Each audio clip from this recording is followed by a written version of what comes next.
Good evening, ladies and gentlemen. It's Indiana Holmes, and we continue with our book, The Three Musketeers. Tonight, we continue with Chapter 28, The Return. D'Artagnan was astounded by the terrible confidence of Athos, yet many things appeared very obscure to him in this half-revelation. In the first place, it had been made by a man quite drunk to one who was half-drunk, and yet, in spite of the uncertainty which the vapor of 3 or 4 bottles of Burgundy carries with it to the brain, D'Artagnan, when awakening on the following morning, had all the words of Athos as present in his memory, as if they fell from his mouth. They had been so impressed upon his mind. All this doubt only gave rise to a more lively desire of arriving at a certainty, and he went into his friend's chamber with a fixed determination of renewing the conversation of the preceding evening. But he found Athos quite himself again, that is to say, the most shrewd and impenetrable of men. Besides which, the musketeer, after having exchanged a hearty shake of the hand with him, broached the matter first. "I was pretty drunk yesterday, D'Artagnan," said he. "I can tell you that my tongue, which was swollen and hot this morning, and my pulse, which was very tremulous, I wager that I uttered 1,000 extravagances." While saying this, he looked at his friend with an earnestness that embarrassed him. "No," replied D'Artagnan. "If I recollect well, what you said, it was nothing out of the common way." "Ah, you surprise me. I thought I had told you a most lamentable story." And he looked at the young man as if he would read the bottom of his heart.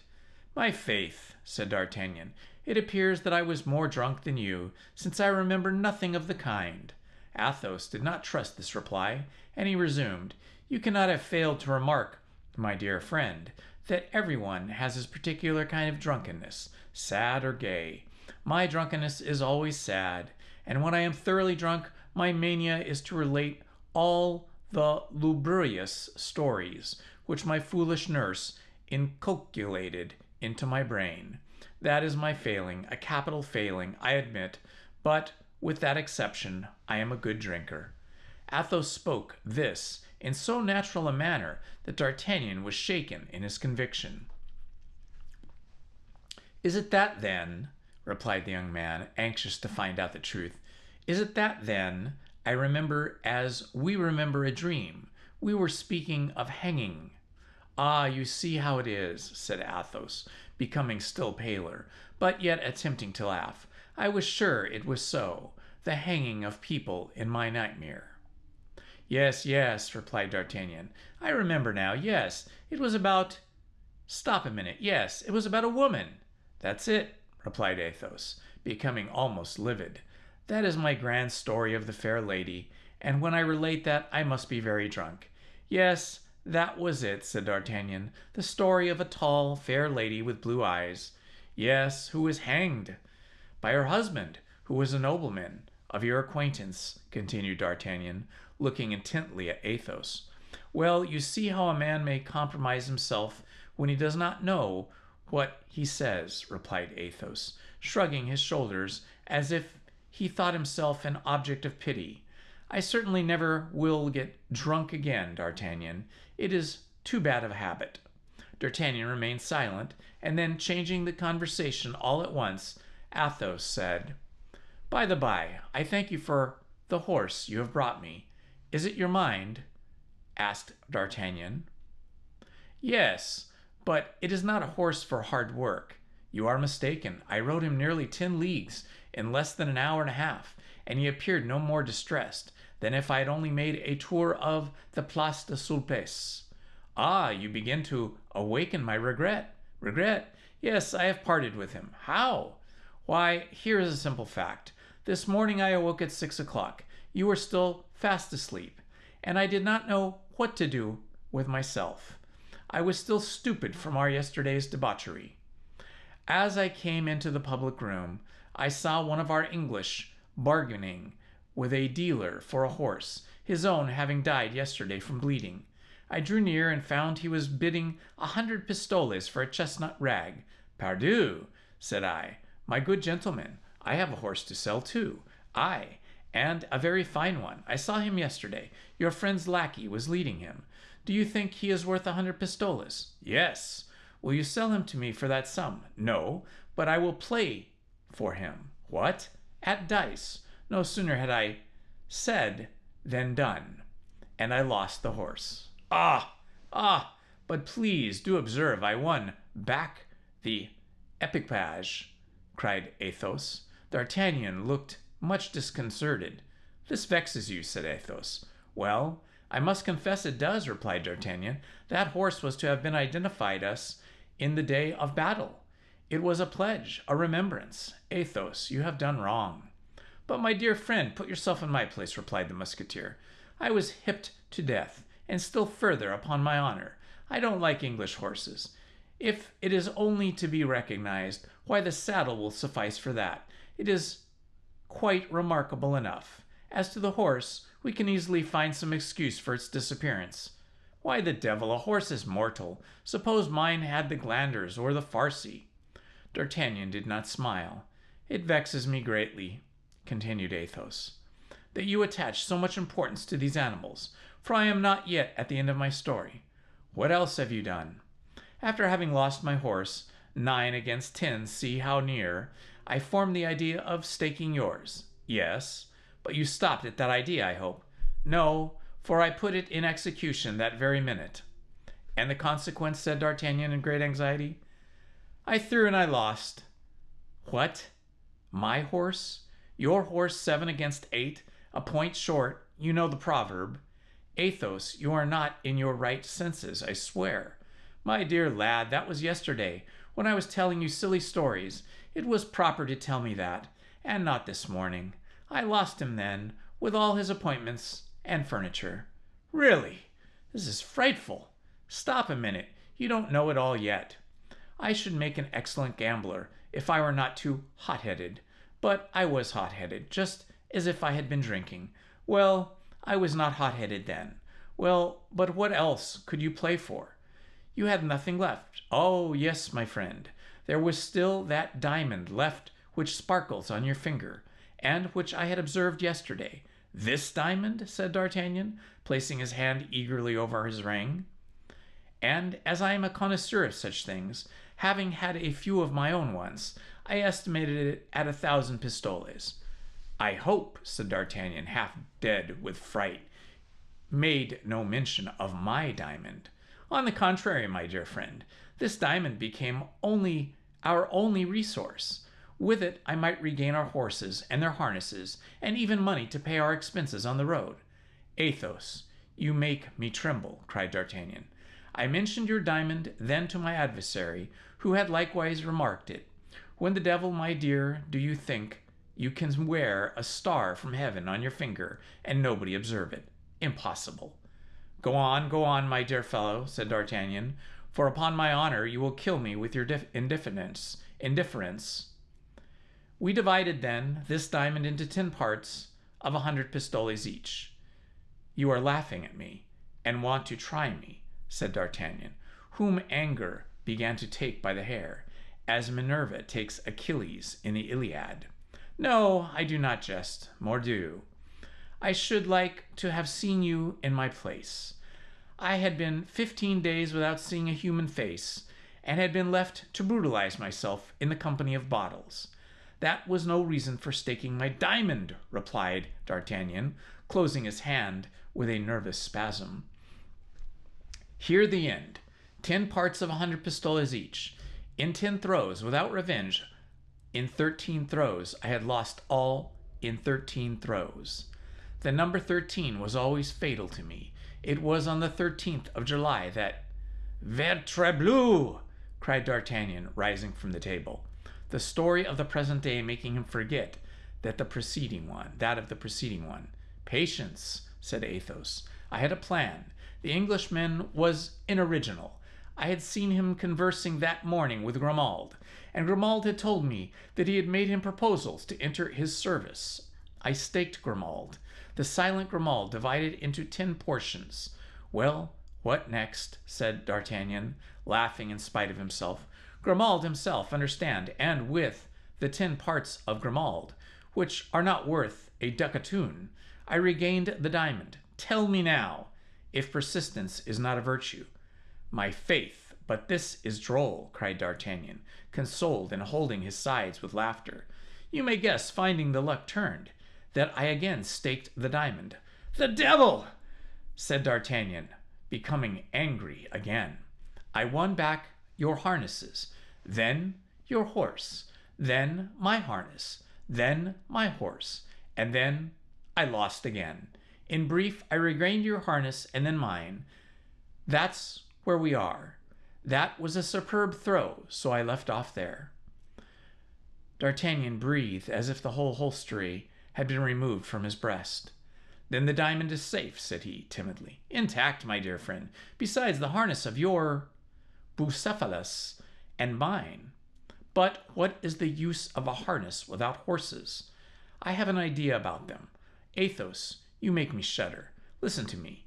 You have not played for a long time, D'Artagnan, and I have no inclination to play. Swear to nothing. You have not played for a long time? I said, you ought then to have a good hand. Well, what then? Well, the Englishman and his companion are still here. I remarked that he regretted the horse furniture very much. You appear to think much of your horse. In your place, I would stake the furniture against the horse. But he will not wish for only one harness. Stake both, pardieu. I am not selfish, as you are. You would do so, said D'Artagnan, undecided. So strongly did the confidence of Athos begin to prevail, in spite of himself. On my honor, in one single throw. But having lost the horses, I am particularly anxious to preserve the harnesses. Stake your diamond, then. That's another matter. Never, never. The devil, said Athos. I would have proposed to you to stake Planchet, but as that has already been done, the Englishman would not, perhaps, be willing. Decidedly, my dear Athos, said D'Artagnan, I should like better not to risk anything. That's a pity, said Athos coolly. The Englishman is overflowing with pistoles. Good Lord, try one throw. One throw is soon made. And if I lose? You will win. But if I lose, well, you will surrender the harness. Have you for one throw, said D'Artagnan. Athos went in quest of the Englishman, whom he found in the stable examining the harness with a greedy eye. The opportunity was good. He proposed the conditions: the 2 harnesses either against 1 horse or 100 pistoles. The Englishman calculated fast. The 2 harnesses were worth 300 pistoles. He consented. D'Artagnan threw the dice with a trembling hand and turned up the number 3. His paleness terrified Athos, who, however, contented himself with saying, That's a sad throw, comrade. You will have those horses fully equipped, monsieur. The Englishman, quite triumphant, did not even give himself the trouble to shake the dice. He threw them on the table without looking at them, so sure was he of victory. D'Artagnan turned aside to conceal his ill humor. Hold, hold, hold, said Athos, with his quiet tone. That throw of the dice is extraordinary. I have not seen such one in 4 times in my life. 2 aces. The Englishman looked and was seized with astonishment. D'Artagnan looked and was seized with pleasure. Yes, continued Athos, 4 times only.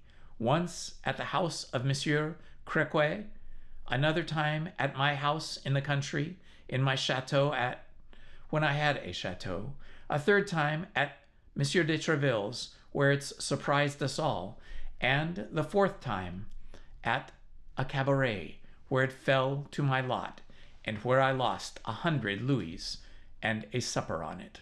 Then Monsieur takes his horse back again, said the Englishman. Certainly, said D'Artagnan. Then there is no revenge? Our conditions said no revenge. You will please to recollect? That is true. The horse shall be restored to you, to your lackey, monsieur. A moment, said Athos. With your permission, monsieur, I wish to speak a word with my friend. Say on. Athos drew D'Artagnan aside. Well, tempter, what more do you want with me? Said D'Artagnan. You want me to throw again, do you not? No, I would wish you reflect. On what? You mean to take your horse, without a doubt. You are wrong, then. I would take the 100 pistoles. You know you have staked the harnesses against the horse, or 100 pistoles at your choice. Yes. Well, then I repeat, you are wrong. What is the use of one horse for us two? I could not ride behind. We would look like two sons of Ammon who had lost their brother. You cannot think of humiliating me by prancing along by my side on that magnificent charger. For my part, I should not hesitate a moment. I should take the 100 pistoles. We want money for our return to Paris. I am much attached to that horse, Athos. And there again you are wrong. A horse slips and injures a joint. A horse stumbles and breaks his knee to the bone. A horse eats out of a manger in which a glandered horse has eaten. There is a horse, while on the contrary, the 100 pistoles feed their master. But how shall we get back? Upon our lackeys' horses. Pardieu. Anybody can see by our bearing that we are people of condition. Pretty figures we shall cut on ponies, while Aramis and Porthos caracole on their steeds. Aramis and Porthos, cried Athos, and laughed aloud. What is it?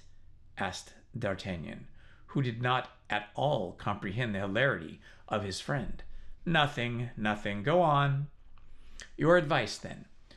To take the 100 pistoles, D'Artagnan.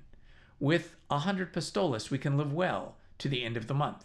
We have undergone a great deal of fatigue, remember, and a little rest will do us no harm. I rest. Oh, no, Athos. Once in Paris, I shall prosecute my search for that unfortunate woman. Well, you may be assured that your horse will not be half so serviceable to you for that purpose as good golden louis. Take the 100 pistoles, my friend. Take the 100 pistoles. D'Artagnan only required one reason to be satisfied. This last reason appeared convincing. Besides, he feared that by resisting longer, he should appear selfish in the eyes of Athos. He acquiesced, therefore, and chose the 100 pistoles, which the Englishman paid down on the spot. They then determined to depart, peace with the landlord. In addition to Athos' old horse, cost 6 pistoles. D'Artagnan and Athos took the nags of Planchet and Grimaud, and the two lackeys started on foot, carrying the saddles on their heads. However ill our two friends were mounted, they were soon far in advance of their servants, and arrived at Crèvecœur. From a distance they perceived Aramis seated in a melancholy manner at his window, looking out like Sister Anne at the dust in the horizon. "Hola, Aramis! What the devil are you doing there?" cried the two friends. "Ah, is that you, D'Artagnan, and you, Athos?" said the young man. "I was reflecting upon the rapidity with which the blessings of this world leave us. My English horse, which has just disappeared amid a cloud of dust, has furnished me with a living image of the fragility of things of the earth. Life itself may be resolved into 3 words, erit est fruit." "Which means," said D'Artagnan, who began to suspect the truth, "which means that I have just been duped 60 louis for a horse which, by the manner of his gait, can do at least 5 leagues in an hour." D'Artagnan and Athos laughed aloud. "My dear D'Artagnan," said Aramis, "don't be too angry with me, I beg. Necessity has no law. Besides, I am the person punished, as that rascally horse-dealer has robbed me of 50 louis at least. Ah, you fellows are good managers. You ride on our lackeys' horses, and have your own gallant steeds led along carefully by hand at short stages." At the same instant, a market cart, which some minutes before had appeared upon Amiens Road, pulled up to the inn, and Planchet and Grimaud came out of it with the saddles on their heads. The cart was returning empty to Paris, and the two lackeys had agreed for their transport to slake the wagoner's thirst along the route. "What is this?" said Aramis on seeing them arrive. "Nothing but saddles? Now do you understand?" said Athos. "My friends, that's exactly like me. I retained my harness for instinct. Hola, Bazin! Bring my new saddle and carry it along with those of these gentlemen. And what have you done with your Ecclesiastes? Asked D'Artagnan. My dear fellow, I invited them to dinner for the next day, replied Aramis. They have some capital wine here. Please to observe that in passing, I did my best to make them drink. Then the curate forbid me to quit my uniform, and the Jesuit entreated me to get him made a musketeer. Without a thesis? Cried D'Artagnan. Without a thesis. I demanded the suppression of the thesis. Since then, continued Aramis, I have lived very agreeably. I have begun a poem in verses of one syllable. That is rather difficult, but the merit is in all things consists in the difficulty. The matter is gallant. I will read you the first canto. It has 400 lines and lasts a minute. My faith, dear Aramis, said D'Artagnan, who detested verses almost as much as he did Latin, add to the merit of the difficulty that of the brevity. And you are sure that your poem will at least have 2 merits? You will see, continued Aramis, that it breathes irreproachable passion. And so, my friend, we return to Paris. Bravo! I am ready. We are going to rejoin that good fellow Porthos. So much the better. You can't think of how I have missed him. The great simpleton. To see him so self-satisfied reconciles me with myself. He would not sell his horse, not for a kingdom. I think I can see him now, mounted upon his superb animal and seated in his handsome saddle. I am sure he will look like a great mogul. They made a halt for an hour to refresh their horses. Aramis discharged his bills, placed Bazin in the cart with his comrades, and they set forth to join Porthos. They found him up, less pale than when D'Artagnan had left him with his first visit, and seated at a table on which, though he was alone, was spread enough for 4 persons. This dinner consisted of meats nicely dressed, choice wines, and superb fruit. Ah, perdu, said he, rising. You come in the nick of time, gentlemen. I was just beginning the soup, and you will dine with me. Oh, said D'Artagnan. Mousquetin has not caught these bottles with his lasso.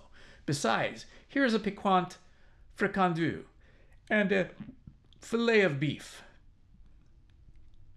I am recruiting myself, said Porthos. I am recruiting myself. Nothing weakens a man more than these devilish strains. Did you ever suffer from a strain, Athos? Never, though I remember in our affair of the Rue Férou, I received a sword wound, which at the end of 15 or 18 days produced the same effect. But this dinner has not intended for you alone, Porthos, said Aramis. No, said Porthos. I expected some gentlemen of the neighborhood, who have just sent me word that they could not come. You will take their places, and I shall not lose by the exchange. Hola, Mousquetin, seats, and order double the bottles. Do you know what we are eating here? Said Athos, at the end of 10 minutes. Pardieu, replied D'Artagnan. For my part, I am eating veal garnished with shrimps and vegetables. And I some lamb chops, Porthos. And I a plain chicken, said Aramis. You are all mistaken, gentlemen, answered Athos gravely. You are eating horse. Eating what? Said D'Artagnan. Horse, said Aramis, with a grimace of disgust. Porthos alone made no reply. Yes, horse. Are we not eating a horse, Porthos? And perhaps his saddle therewith? No, gentlemen, I have kept the harnesses, said Porthos. My faith, said Aramis, we are all alike. One would think we had tipped the wink. What could I do, said Porthos. This horse made my visitors ashamed of theirs, and I don't like to humiliate people. Then your duchess is still at the waters? Asked D'Artagnan. Still, replied Porthos, and my faith, the governor of the province, one of the gentlemen I expected today, seemed to have such a wish for him that I gave him to him. Gave him? Cried D'Artagnan. My God, yes, gave. That is the word, said Porthos, for the animal was worth at least 150 louis, and that stingy fellow would only give me 80. Without the saddle? Said Aramis. Yes, without the saddle. You will observe, gentlemen, said Athos, that Porthos has made the best bargain of any of us. And then commenced a roar of laughter in which they all joined, to the astonishment of poor Porthos. But when he was informed of the cause of their hilarity, he shared it vociferously according to his custom. There is one comfort, we are all in cash, said D'Artagnan. Well, for my part, said Athos, I found Aramis's Spanish wine so good that I sent a hamper of 60 bottles of it in the wagon with the lackeys. That has weakened my purse. And I, said Aramis, imagined that I had given almost my last sou to the church of Montdidier and the Jesuits of Amiens, with whom I had made engagements, which I ought to have kept. I have ordered masses for myself and for you, gentlemen, which will be said, gentlemen, for which I have not the least doubt you will be marvelously benefited.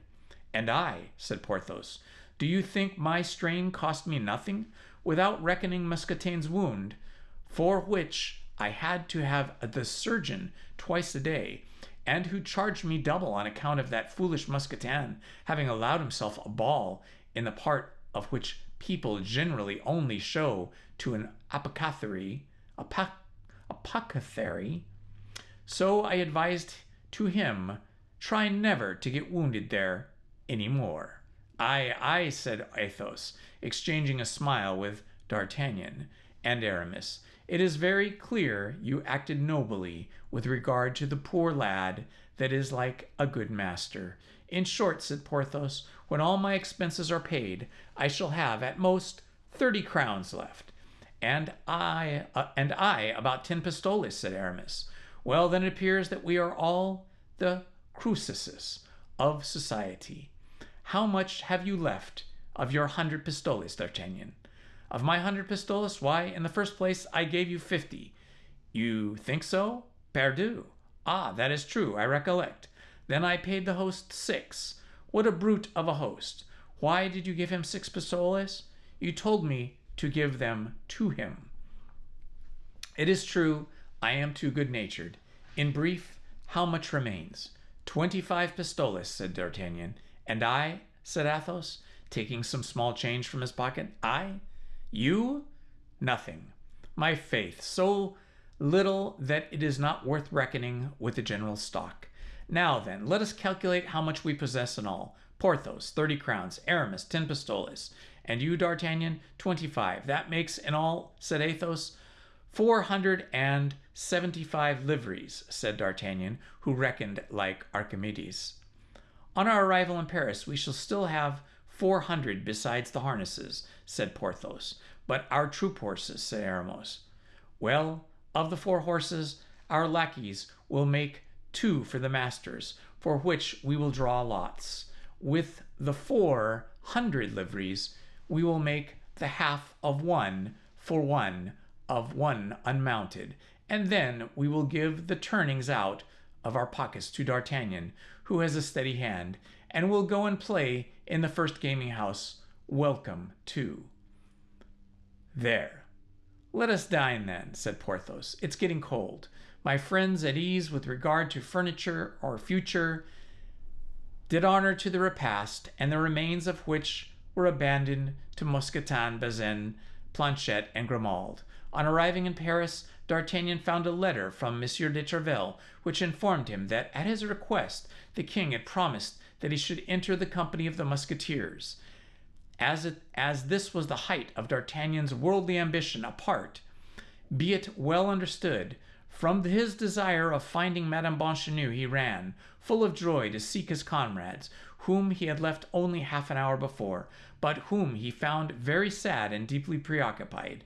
They were assembled in council at the residence of Athos, which always indicated an event of some gravity.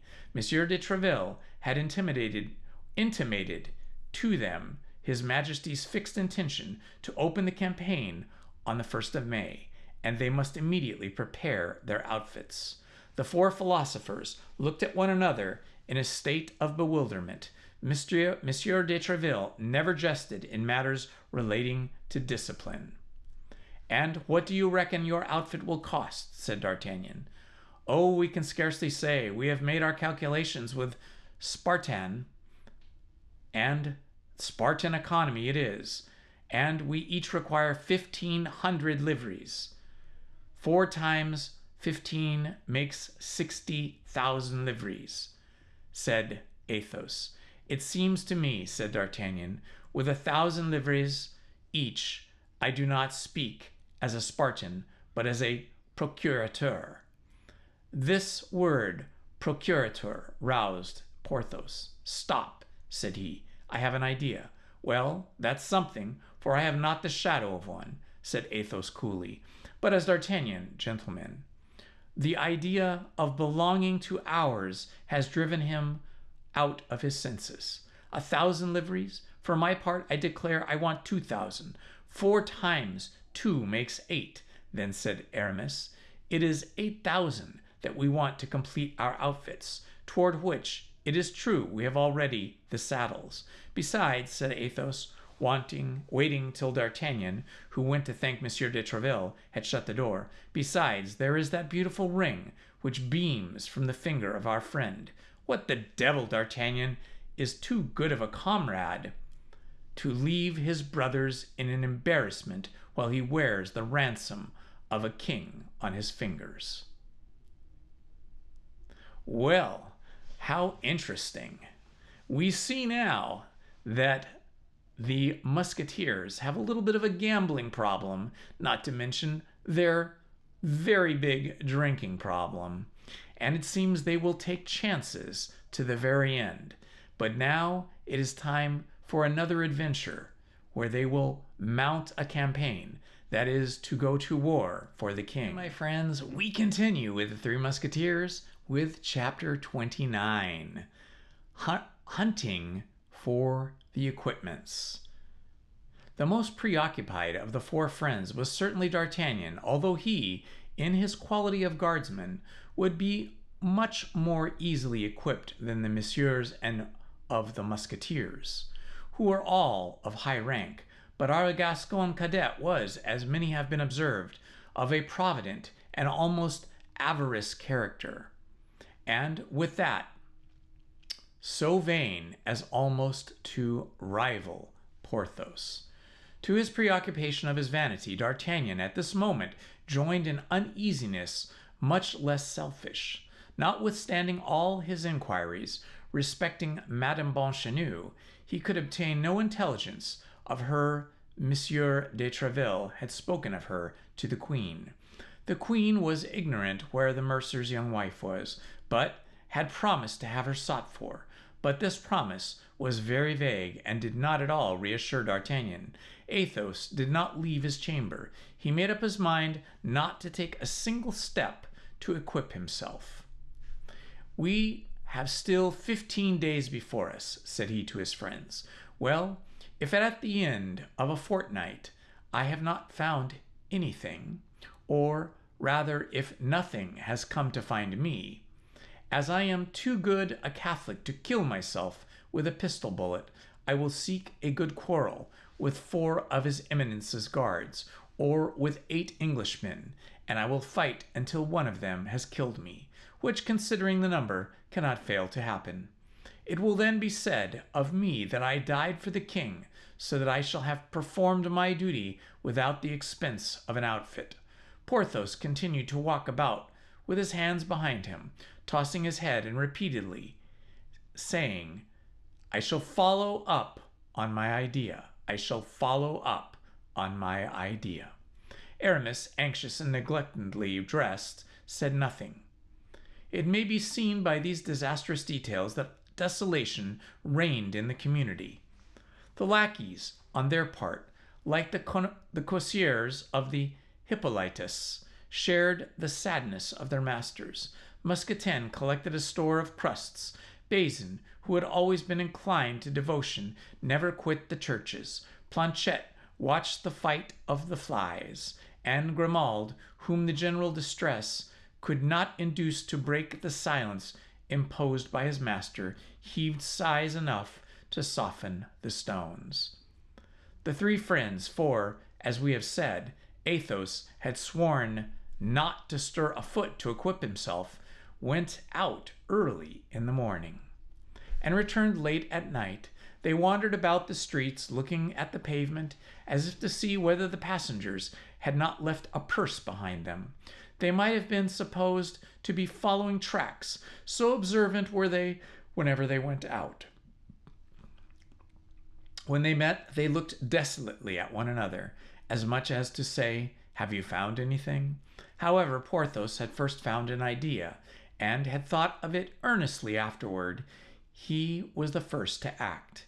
He was a man of execution, this worthy Porthos. D'Artagnan perceived him one day walking towards the church of St. Leu, and followed him instinctively. He entered after having twisted his mustache and elongated his imperial, which always announced on his part the most triumphant resolutions.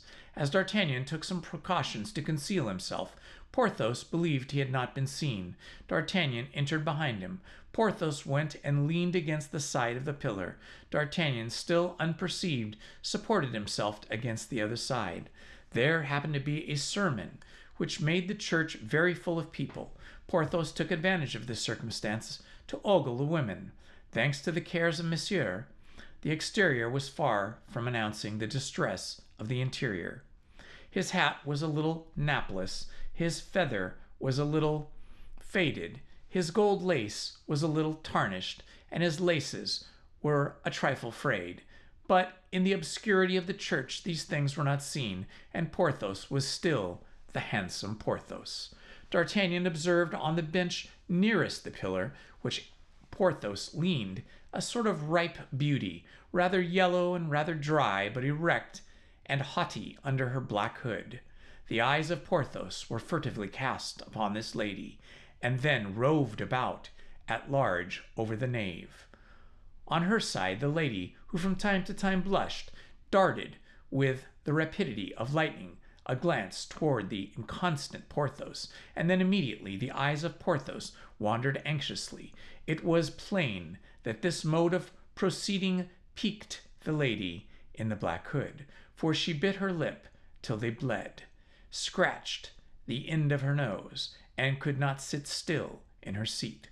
Porthos, seeing this, retwisted his mustache, elongated his imperial a second time, and then began to make signals to the beautiful lady who was near the choir, and who only was a beautiful lady, but still further, no doubt, a great lady, for she had behind her a Negro boy, who she brought the cushion on which she knelt, and a female servant, who held the emblazoned bag in which was placed the book from which she read the Mass.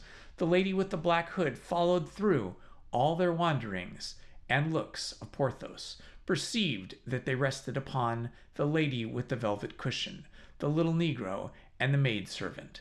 During this time Porthos played close. It was almost imperceptible motions of his eyes, fingers placed upon his lips, a little assassinating smiles, which really did assassinate, and the disdained beauty. Then she cried, "Amen," under the cover of the mea culpa, sticking her breast so vigorously that everybody, even the lady in the red cushion, turned round toward her. Porthos paid no attention. Nevertheless, he understood it all, but was deaf. The lady with the red cushion produced a great effect, for she was very handsome, upon the lady with the black hood, who saw in her rival, really to be dreaded, a great effect on Porthos, who thought her much prettier than the lady with the black hood, a great effect on D'Artagnan, whom recognized in her the Lady of Meung, of Calais, and of Dover, whom his persecutor, the man with the scar, had saluted by the name of Milady. D'Artagnan, without losing sight of the lady of the red cushion, continued to watch the proceedings of Porthos, which amused him greatly. He guessed that the lady of the black hood was the procurator's wife of the Rue aux Ours, which was the more probable from the church of St. Leu being not far from that locality. He guessed likewise by induction that Porthos was taking his revenge for the defeat of Chantilly, when the procurator's wife had proved so refractory with respect to her purse. Amid all this, D'Artagnan remarked also that not one countenance responded to the gallantries of Porthos. There were only chimeras and illusions, but for real love, for true jealousy, is there any reality except illusions and chimeras? The sermon over, the procurator's wife advanced towards the holy front. Porthos went before her, and instead of a finger, dipped his whole hand in. The procurator's wife smiled, thinking that it was for Porthos had put himself into this trouble. But she was cruelly and promptly undeceived. When she was only about 3 steps from him, he turned his head round, fixing his eyes steadfastly upon the lady with the red cushion, with whom he had risen and was approaching, followed by her black boy and her woman. When the lady in the red cushion came close to Porthos, Porthos drew his dripping hand from the font. The fair worshipper touched the great hand of Porthos with her delicate fingers, smiled, made a sign of the cross, and left the church. This was too much for the procurator's wife. She doubted not there was an intrigue between this lady and Porthos. If she had been a great lady, she would have fainted, but as she was only a procurator's wife, she contented herself, saying to the Musketeer with concentrated fury, Monsieur Porthos, you don't offer me any holy water? Porthos, at the sound of that voice, started like a man awakened from a sleep of 100 years. Madame, cried he, is that you? How is your husband? Oh, our dear Monsieur Coquenard? Is he still stingy as ever? Where can my eyes have been not to have seen you during the 2 hours of the sermon?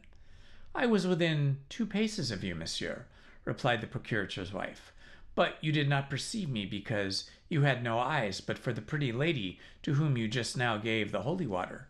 Porthos pretended to be confused. Ah, said he, you have remarked. I must have been blind not to have seen. Yes, said Porthos, that is a duchess of my acquaintance, whom I have great trouble to meet on account of the jealousy of her husband, and who sent me a word that she should come today to this poor church, buried in this vile quarter, solely for the sake of seeing me.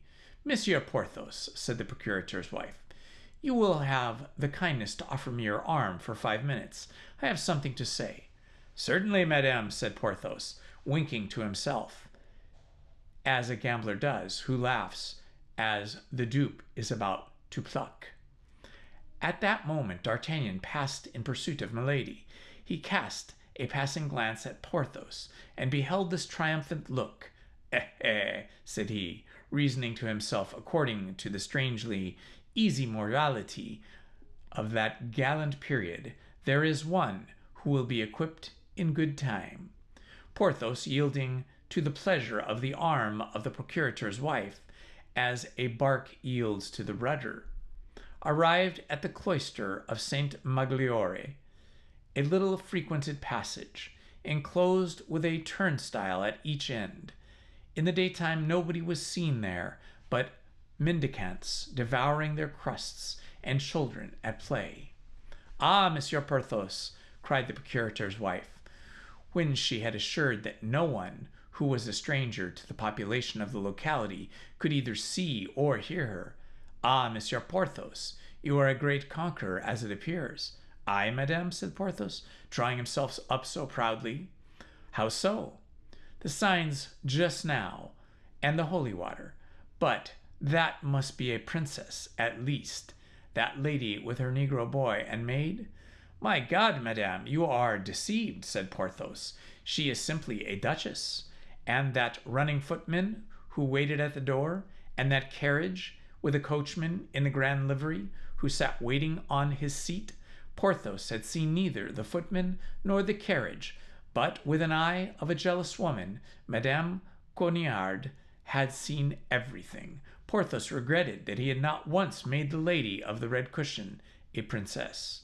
Ah, you are quite the pet of the ladies, Monsieur Porthos," resumed the procurator's wife, with a sigh. "Well," responded Porthos, "you may imagine, with the physique with which the nature has endowed me, I am not in want of good luck." "Good Lord, how quickly men forget!"